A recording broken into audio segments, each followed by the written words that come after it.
Hello, I'm back with another installment of the Learn With Me series covering 1E's Tachyon product. In this post, you're going to read, I'm finally going to get my hands dirty with the product. I convinced 1E to set me up with a handy lab environment, which I believe you can get to too, but anyway, I use that to get started. So before I even started writing this blog post, I was frankly a little bit scared. At one time in my career, I was deep into endpoint management through Microsoft's SCCM, which is now Microsoft Endpoint Manager. But it's really been a while since I've worked with an endpoint management product. I wondered if, I've still got it. And you know what? I think I do. Even as early as installing Tachyon, you'll notice similarities between Tachyon and SCCM. But don't get me wrong, it's a completely different product. In fact, it integrates with MEM. So if you're coming from MEM, you'll see. Now, if you're like me, when you first started trying to learn about Tachyon, you'll probably immediately dive into the documentation and other resources a vendor like 1E has. I did, and even before I ran the installer, I could immediately see that 1E has built out tons of great documentation. The implementation steps look clear. 1E has also done various video courses, labs, instructor-led training, and all kinds of other things. I tried to sit through the video course, and to be honest, I really wasn't impressed. The audio quality was pretty bad, and it really felt like the instructor was kind of just reading off of a list. I'm used to Pluralsight quality, frankly, in internal video courses, and at least the ones I viewed, definitely weren't there, so FYI on that one. Now, the labs, on the other hand, are pretty good. They're detailed, walk you through step by step with the implementation of Tachyon and all of the Tachyon applications. The first time I open the installer, you'll see what I was scared of.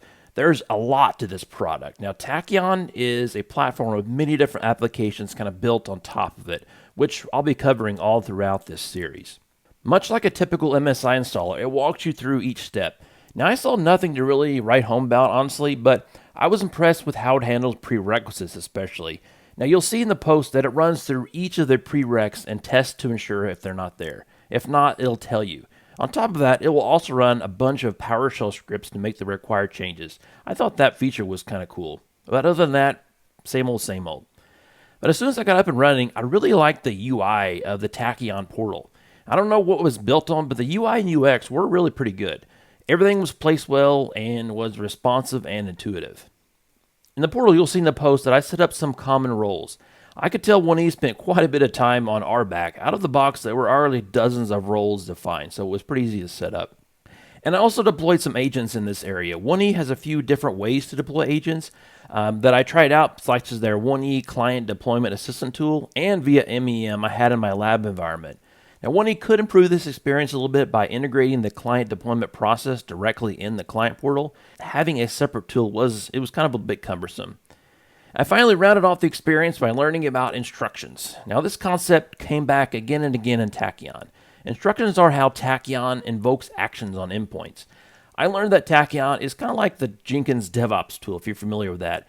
Instead of having tasks built in to run, you must add all of these as instructions. Jenkins calls these add-ons plugins. Now, it was easy enough to download some product packs from their Tachyon exchange and upload them, though. I was just expecting some common instructions to be included in the box. It probably took, an hour or so of getting everything set up. Granted, I had most of the prereqs set up ahead of time in the environment.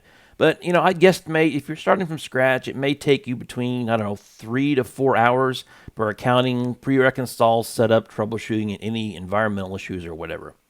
All right, well, I'll leave you alone now and let you get to it. When you get done reading, feel free to comment on this post. I'd love to hear your thoughts and feedback on what you think.